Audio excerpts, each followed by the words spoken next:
Le prometíamos que íbamos a platicar un poquito acerca de si se puede hablar del ejercicio real de la libertad de expresión como un derecho fundamental de todos los mexicanos en el país, pero también aquí en Baja California. Y para ayudarnos a ponerlo en su correcta perspectiva, nos da mucho gusto darle la bienvenida en esta mañana de jueves aquí al estudio, primero a las damas, Sofía Ángeles. Ella es licenciada en Comunicación, maestra en Estudios Culturales por el Colegio de la Frontera Norte, además con una estancia en la Universidad de Marsella, coeditora y jefe de información de la revista Newsweek en español en Baja California, además de que ha colaborado con Ipsum Media Group y con el periódico Frontera, entre otras cosas. Sofía, muy buenos días, bienvenida. Muchas gracias. ¿Y a qué horas hiciste todo eso?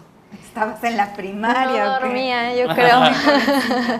Bienvenida. Gracias. Bienvenida. Y también me da mucho gusto recibir a Isaías Plasencia. Él es licenciado en Periodismo y Administración de Empresas, vicepresidente de Relaciones Públicas y Difusión del Colegio de Comunicólogos de Baja California, director de medios como Ciudad Tijuana, Grado MX, Plural 9, ¿es Plural 9.0? 9.0. 9.0, WOWs. Además de locutor, director de noticias y contenidos en Conexión FM. Isaías, bienvenido, muy buenos días. Muy buenos días, David, muy buenos días, Pati. Sí. Y pues a divertirnos con la información. Bienvenido. Así es, de eso se trata, de hacer reflexión, pero también de pasar un buen momento, una buena charla con colegas a quienes además admiramos y respetamos. Sofía, cuando ponemos sobre la mesa el término tal cual, libertad de expresión, que además el 7 de junio es Día de la Libertad de Expresión, no es Día del Periodista, lo platicábamos, ¿no? ¿Tú considerarías desde tu experiencia como investigadora, como periodista, que sí se ejerce como tal en nuestro país y en Baja California este derecho? Pues muchas gracias por la invitación nuevamente. Considero que el concepto de libertad de expresión pues tiene sus matices, ¿no? En la investigación que realicé en la maestría, entrevistaba a periodistas de Baja California y que ejercen también en San Diego, y incluso hasta Los Ángeles, y hablábamos de temas del trabajo, ¿no? De cómo ellos iban construyendo su identidad a partir de ser periodistas.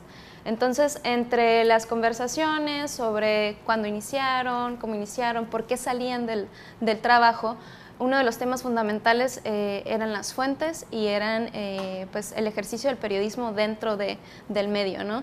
Creo que la libertad de expresión se ejerce con cierta libertad, vaya. Claro que sí hay tipos de censura, ¿no? Desde la censura del gobierno, la censura desde las empresas y la autocensura, que creo que es una de las más peligrosas. Creo que sí se ejerce, creo que sí hay libertad de expresión, pero no podemos hablar de una completa por lo que está pasando con los periodistas en el país, ¿no? Creo que es un tema difícil, creo que es un tema complicado, pero se tiene que hacer la lucha. Entonces, es un tema con sus matices. Claro, yo lo veo así. Por supuesto. Isaías, ¿de dónde partirías el analizar y desglosar este concepto para nosotros? Primero menciono que la libertad de expresión se vive, se ejerce y se vulnera. Es lo que está sucediendo. Y partiendo por otro lado, fue prácticamente un 7 de junio de 1951, durante el gobierno del presidente Miguel Alemán Valdés, cuando se dice, casi lo comenta la historia, a partir de una necesidad periodística para poder acceder a recursos, sobre todo de papel, y continuar con la labor informativa en aquellos años, cuando el gremio de la Ciudad de México se organiza y realiza una fiesta en honor al presidente en turno. Se siente tan emocionado, tan alabado, elogiado, que dice, pues hagamos el 7 de junio como una fiesta nacional para los periodistas. Viva la libertad de expresión. Parece ser eso una dádiva política, claro, desde el ámbito priista como tal y como se ha acostumbrado en la política nacional con todos los partidos. Pero realmente ahí no inicia la libertad de expresión en nuestro país. Vamos más atrás a la Constitución de 1857, artículo 7, donde ya se establecía la libertad de expresión, pero no debe ser ni ha sido nada más limitada, o no debemos verla así, que es solo para aquellos que ejercen la comunicación, el periodismo como tal. Es una libertad de expresión para todos y ha sido malinterpretada, incomprendida, poco analizada en ese sentido. Hablemos de defensores de derechos humanos, por ejemplo, mujeres feministas, hombres también que ejercen la comunicación en el ejercicio de una acción progénero, en la defensa de diversas áreas, incluso los defensores del medio ambiente, entre la parte de la libertad de expresión. O sea, no necesariamente se remite nada más a los periodistas o a los comunicadores, sino en general en todos los ámbitos. Hace rato hablábamos con un líder sindical y me ponía yo a pensar que también ellos a veces no pueden ejercer la libertad de expresión, porque si se expresan, por decir, en contra de la reforma educativa o magisterial, pues hay represalias en su contra.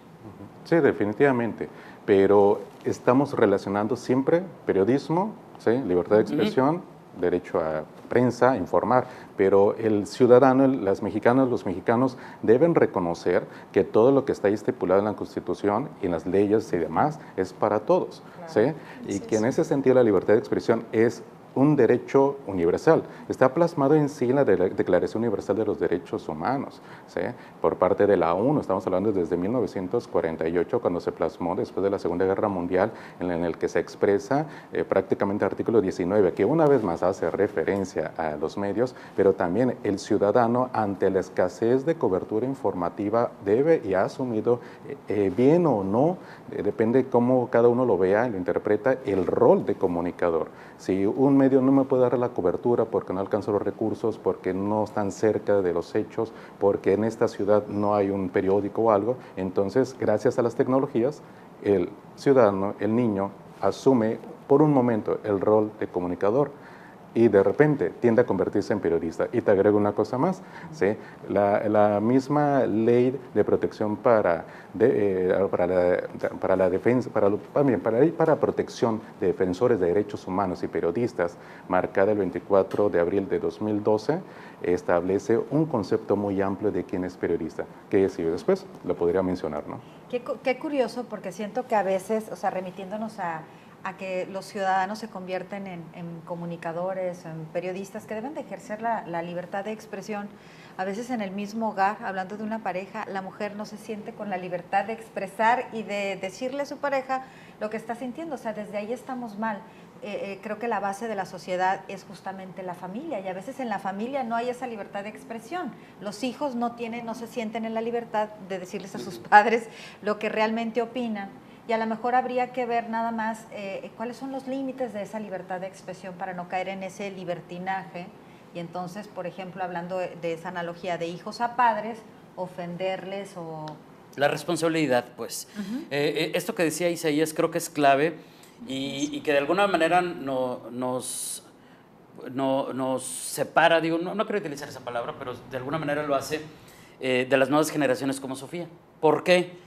Porque nosotros vivimos, Isaías, Pati y yo, a lo mejor una niñez y estoy seguro que muchos quienes nos ven y nos escuchan, en un país donde todo era homogéneo, era lo único, una sola televisora, un solo partido, una sola voz, es tú y nadie se sale del huacal, ¿no? Porque entonces venían los desaparecidos, entonces venían los asesinados, entonces esa democratización de los medios y esa democratización del propio derecho a la libertad de expresión, que a lo mejor existía en papel pero no se ejercía, incluso muchos lo decíamos, es totalmente distinta para las generaciones de Sofía que no vivieron eso de primera mano. ¿Sí se puede hablar, Sofía, de que se ha democratizado, en medio de todos estos matices que iniciaste platicándonos, claro, de que se ha democratizado este derecho, que se ha democratizado el acceso a las plataformas y a que nuestra voz pueda ser escuchada? Venía escuchando en la mañana una entrevista con Diego Fernández de Ceballos, ¿no? Le preguntaban sobre la elección del domingo en el Estado de México y decía, ¿no?, que él veía que había avanzado muchísimo el tema de los medios de comunicación, que él encontraba que había como esta posibilidad, ¿no?, de hablar, de decir que estaba muy claro, pero las prácticas en el gobierno, para él era evidente que seguía siendo lo mismo, ¿no?, la trampa, el hecho de ocultar información. Creo que nada cambia y por más plataformas que existan, ahorita platicaba con Isaías, ¿no?, de la apertura y la gran posibilidad que hay de informar a través de plataformas en línea. Nada cambia si fundamentalmente en la sociedad no tenemos como idea distinta de que como ciudadanos tenemos que informarnos, de que existen una multiplicidad de medios a los que podemos acceder y que estamos eligiendo contenidos que no nos están sirviendo, ¿no?, contenidos basura probablemente, que yo veo o encuentro eso en mi generación, ¿no? De pronto tenemos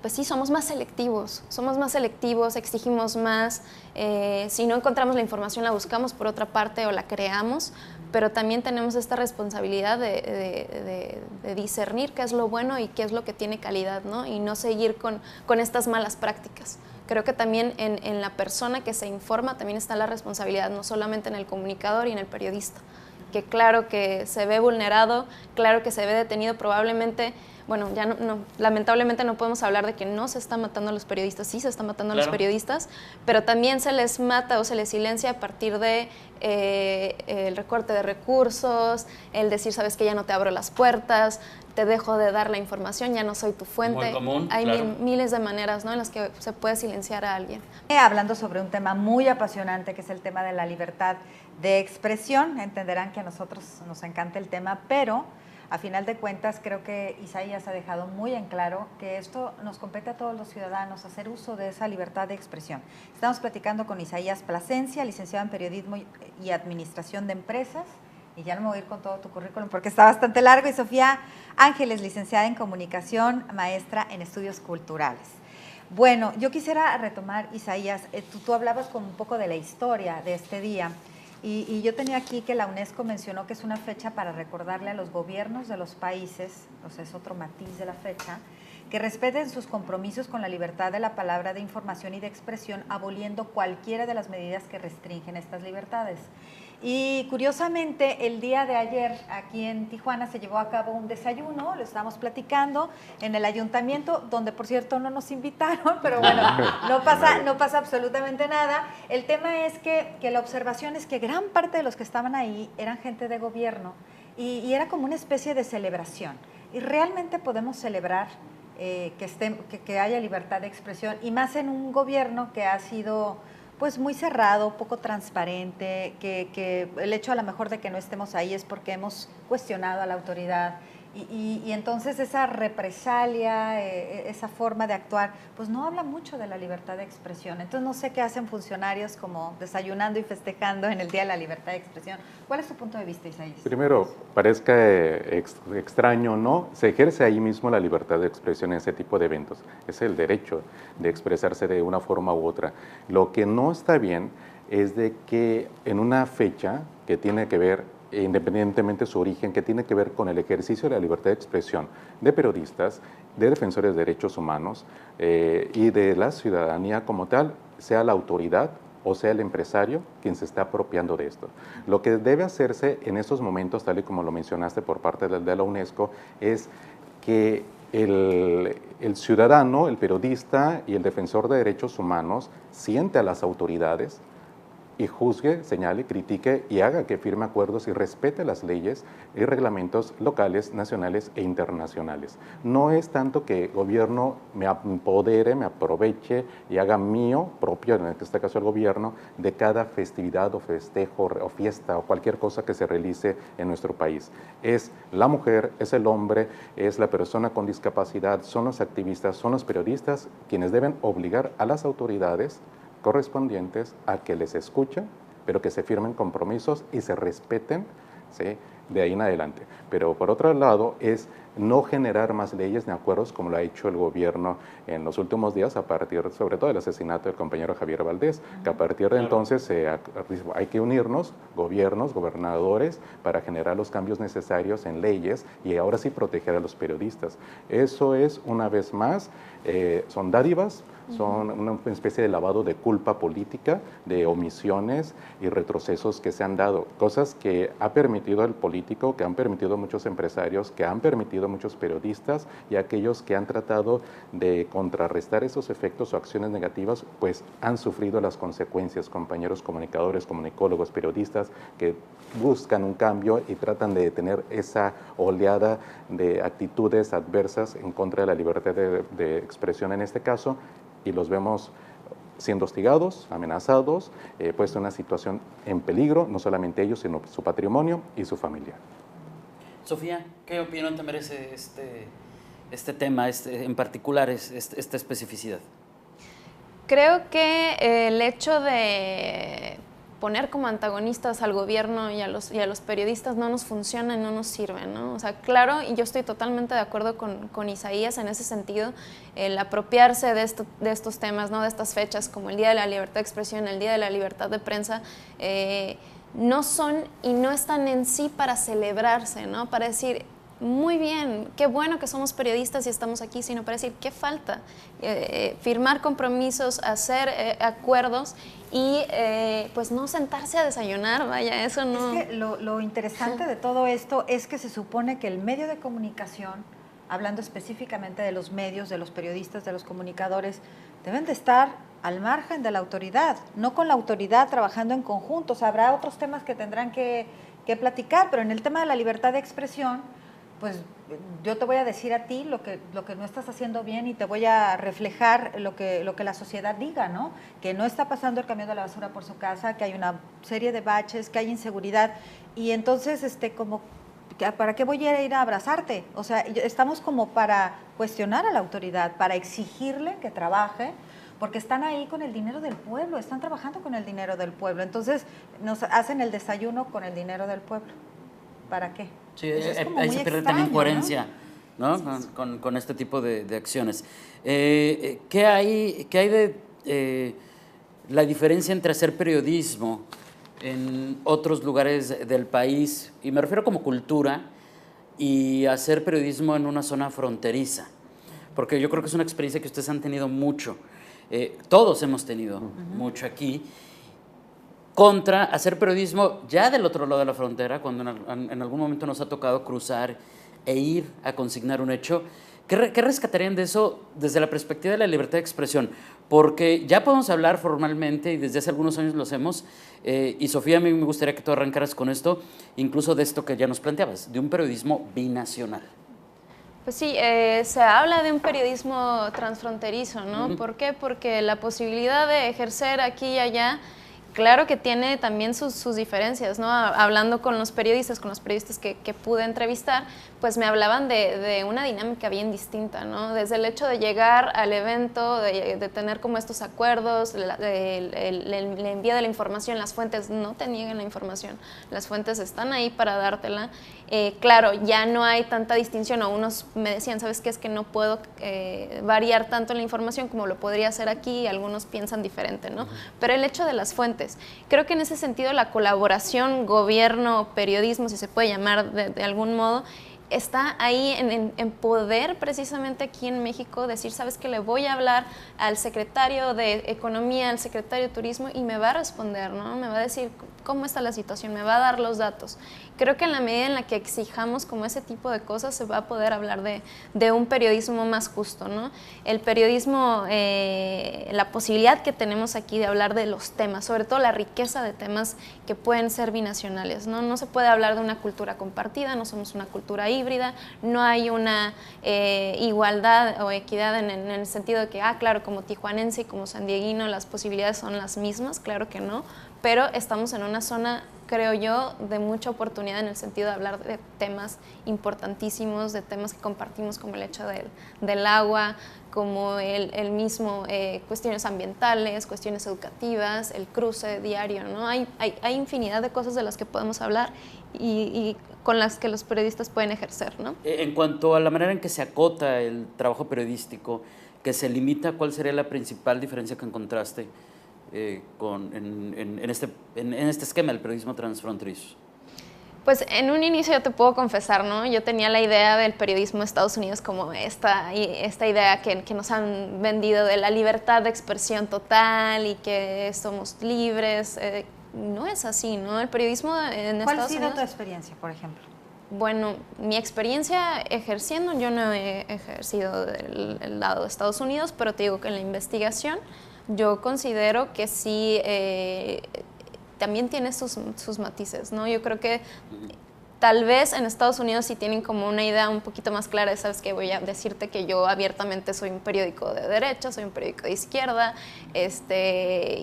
pero creo que acá tenemos más el error de caer en el declaracionismo, ¿no? En decir el periodismo de declaración, sino hacer un análisis más profundo. De acuerdo, Esa pero es ¿cómo lo han diferencia. acotado? ¿Cómo se acota en Estados Unidos? ¿Qué represalias hay contra periodistas, según encontraste tú en esta investigación? Pues ellos no hablan de represalias, fíjate. O sea, aquí me pasaba, tal vez era una dificultad, no sé, entrar con más el tema de asuntos del FBI, no sé, asuntos como más clasificados. Yo creo que ahí es donde ya se encuentran como un poquito más de trabas. Pero aquí los periodistas decían, ¿sabes qué? Yo es que tengo que proteger a mis fuentes, o de pronto mis fuentes son peligrosas para mí, ¿no? O el mismo estadounidense tratando de cubrir en México decía, bueno, es que yo las fuentes... es un tema complicado, ¿no? Es un tema del que se podría hacer, yo creo que otra tesis y hablar como mucho más profundo, ¿no? Estamos platicando en esta mañana de jueves con Sofía Ángeles y con Isaías Plasencia, periodistas, comunicadores, comunicólogos, y en el marco de analizar la libertad de expresión nos quedamos con un tema sobre la mesa, la diferencia entre México y Estados Unidos cuando se ejerce una profesión como el periodismo o en un medio de comunicación, y ser abierto o no con una preferencia política. Sofía ya nos daba un adelanto, ¿no? Hay una diferencia clara entre cómo allá sí puedes decir soy un periódico de derecha, soy un periódico de izquierda, pero acá en México y Isaías eso es muy, muy distinto. Totalmente. Primero quiero mencionar de que los medios en México tienen la oportunidad, necesidad y obligatoriedad de generar cambios al interior de los medios. Es la oportunidad que deben tomar en cuenta para hacer un periodismo diferente, plural, por supuesto diverso e inclusivo. Si no lo hacen, esta oportunidad tan histórica que se está dando a partir del más del centenar de asesinatos que hemos tenido en las últimas 2 décadas y un poco más, entonces nunca se va a dar. Pero también los periodistas, los profesionales de la comunicación tienen su oportunidad de generar los cambios de manera propositiva, de manera proactiva y siempre basados en la cuestión de derechos humanos. Por otro lado, mencionabas hace un momento en la cuestión de la asignación de recurso público a muchos medios de comunicación. Esto tiene que ser, desde mi punto de vista, también fiscalizado hacia los medios que lo reciben, puesto que es un derecho que el ciudadano debe saber cómo se usan los recursos que difícilmente logra en ocasiones otorgarse a la autoridad para que éste lo ejerza de la manera más inteligente e incluyente posible, ¿no? Entonces, en ese sentido es muy importante que cada medio, cada comunicador reconstruya, revise su compromiso social de abrir los espacios a la comunidad, a los ciudadanos, a todas las voces, en ese sentido. En la cuestión de la parte periodística, efectivamente, aquí en nuestro país, por aquello de los derechos humanos, se ha dicho, no digas nombres, no digas filiación política, filiación religiosa o intereses. Y eso es un retroceso o un atraso en la comprensión de lo que es el ejercicio correcto y legal de la libertad de expresión. El día que realmente podamos y se tenga el valor y se dé la libertad absoluta en el marco de los derechos humanos, de que todo comunicador, todo periodista, todo activista social pueda hablar abiertamente sin que la comunidad, la sociedad y gobierno se asuste, se alarme porque dijo PAN, PRI, PRD, Morena, cualquier otro, entonces habremos generado un cambio distinto. En la medida que los medios de comunicación abran sus espacios, no solamente a católicos, cristianos, sino también a testigos de Jehová y a musulmanes, hablaremos de una democratización real de los medios hacia la comunidad, y la comunidad una apertura realmente inclusiva, ¿sí?, hacia los medios de comunicación. Plural, claro. En el tema que hablabas tú de los recursos, de la fiscalización, me parece que sí, debemos los medios tener ese compromiso de abrir y de explicar, mira, esto es lo que se me pagó, esto es un contrato para difundir, porque hay otra cosa, o sea, eso se tiene que separar de la cuestión de cuestionar y de ver cómo está actuando el gobierno. Una cosa es informar sobre sus programas y entonces hay un recurso que se les da a los medios de comunicación, pero hay que reconocer que también ese recurso no viene del bolsillo del gobernador ni del funcionario, es también de recurso público. Entonces, ¿por qué a discreción a unos sí, a unos no? El recurso público debe ser parejo para todos y debe de fiscalizarse, me parece que sí debe de haber transparencia. ¿Cómo podemos escalar y los medios lograr que haya una mayor libertad de expresión? Y creo que ya lo has dicho en parte con tu reflexión, pero ¿cuál sería tu reflexión final sobre nuestra labor para enaltecer la libertad de expresión? Para enaltecer todo esto, lo menciono, el periodista, el comunicador, el comunicólogo, los medios deben reconstruir su compromiso hacia la sociedad en todos los ámbitos, su compromiso social, la razón de su existencia. La razón de su existencia no se debe solamente basar en la parte comercial y el deseo nada más de informar, sino el deseo de generar cambios. Una vía que siempre he sostenido para generar los cambios que urgen en el periodismo, en el ámbito, digamos, fronterizo tan solo, es definitivamente la profesionalización, ¿sí? Se debe ejercer y hacer un periodismo a partir de una formación académica urgente, necesaria, obligatoria, que se tiene que buscar la manera porque le debemos mucho a la sociedad, no al gobierno, a la sociedad. Claro. Y la sociedad debe aprender a exigirnos. La misma ONU establece que se debe ejercer un periodismo, por supuesto, ético, ¿sí? Objetivo, abierto a la comunidad, pero que debe incluir a los ciudadanos y los ciudadanos deben ser parte de la evaluación de los contenidos, de la elección de los contenidos y trabajar de manera coordinada unos y otros para generar un verdadero periodismo, no con el propósito de golpear nada más al político, no por ahí, sino con el propósito de generar datos, ofrecer datos para que sea el ciudadano que finalmente decida cómo se interpretan, cómo se utilizan y así generar una mejor comunidad. Sofía, el reto. Pues sí, está en la profesionalización y en la capacitación, ¿no? En algún momento hablando del momento álgido de la violencia en Tijuana, que claro que sigue, pero que recuerdan con mucho, pues sí, con cierta, algo especial, ¿no? Era el momento en el que entraron al periodismo cuando el momento de violencia se recrudeció, ¿no? No sabíamos cómo hacerlo. No sabíamos cómo protegernos, pero le entramos, ¿no? Y a muchos de ellos que les preguntas, ¿lo volverías a hacer? No lo volverían a hacer. Dicen que no lo volverían a hacer, ¿no? Entonces, hay una gran deuda con la profesionalización y una gran deuda con la capacitación, ¿no? En el sentido de cómo reaccionar en momentos complicados, en momentos peligrosos. No se trata de ser el héroe completamente, no se trata de ser arriesgado, de ser viril, ¿no? Como todos estos valores de un hombre, ¿no? Que vean también que las mujeres podemos entrar en ese sentido. También hay una diferencia importante en la concepción que se tiene del género, ¿no? ¿Quién puede ser periodista y quién puede entrarle claro. a los temas difíciles, a los temas policíacos, a los temas de política? Y también, pues, creo que uno de los retos es que si hay una fiscalía especializada para atender delitos contra periodistas, que si hay una asociación, no nos estamos organizando nosotros, ¿no? ¿Por qué nos tiene que decir el gobierno, ¿sabes qué? Voy a tener una fiscalía especializada? Pues no nos mates, ¿no? ¿Por qué no nos organizamos entre nosotros? ¿Por qué no tenemos un sindicato en el entendido, no de este lugar donde nos quejamos de todo y no hacemos nada, sino una organización como tal, ¿no? Creo que por ahí va el reto y seguir hablando de las cosas. Seguir hablando, seguir investigando. Eso es una corresponsabilidad bien interesante, que también está sin duda en nosotros, el asumir también esos retos para continuar con este ejercicio que bien dicen algunos expertos es de todos los días. Cualquier derecho como el de la libertad de expresión, pues no es nada si no lo ejerces. ¿no? Y si tú mismo te autocensuras, que era lo que decía Sofía, y sucede mucho. Y miren que nos quedan muchos temas sobre la mesa, no hablamos de la censura, de la autocensura como tal, el tema de la discriminación por género es algo real, creo que todavía en todo el mundo, claro. Y también en nuestro país, también en el ámbito periodístico lo hemos vivido, lo hemos experimentado, lo hemos registrado. Y sigue siendo muy triste, pero se nos acabó el tiempo. Isaías, Sofía, muchísimas gracias a ambos. Gracias a ustedes. Muchas gracias. Isaías Plasencia, Sofía Ángeles, ambos periodistas, y gracias por sus puntos de vista el día de hoy.